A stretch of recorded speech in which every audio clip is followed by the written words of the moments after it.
ஸ்கூலில் 2 குழந்தைங்க இருந்துச்சான். ஒரு குழந்தை அருகில் இருந்த குழந்தைய டிஸ்டர்ப் பண்ணிக்கிட்டே இருந்து இதனால் தப்பு செய்யாத அந்த 2வது குழந்தை மேம் கிட்ட திட்டு வாங்கிட்டு, நீ என்ன திட்டு வாங்க வச்சேல்ல, ஏற்ற சமயம் வரட்டும், நானும் உன்னை மேம் கிட்ட போட்டு கொடுத்து உன்னை திட்டு வாங்க வைக்கிறேன்னு காத்துக்கிட்டே இருந்துச்சான்.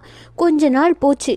ஏற்ற நேரம் பார்த்து அந்த குழந்தைய மிஸ்கிட்டே இருந்து திட்டு வாங்க வச்சுட்டு, இதனால் இந்த பிள்ளைகளிடையே சண்டையும் வெறுப்பும் அதிகரித்துக்கிட்டே போனது மட்டுமல்லாது, உண்மை என்னன்னு பார்த்தீங்கன்னா, இந்த 2 குழந்தைகளும் அவங்க ஸ்கூல் டீச்சர்ஸ் அண்ட் ஸ்டூடெண்ட்ஸ் பார்வைக்கு சண்டை போடுகிற பிள்ளைகளாகவும் சேட்டையான பிள்ளைகளாகவும் தான் மார்க் ஆச்சுது. இது ஒரு சின்ன விஷயம்தான், ஆனால் இது அந்த குழந்தைகள் அந்த ஸ்கூலில் படிக்கிற காலம் வரைக்கும் தொடர்ந்துக்கிட்டே இருந்துச்சு. இது மாதிரி தான் உலக மனிதர்களாகிய நாமளும் நமக்கு ஒருத்தங்க ஒரு தீமை செய்தால் அவங்களுக்கு நாம் பதிலுக்கு செய்யணுங்கிற நோக்கத்தில் நம்ம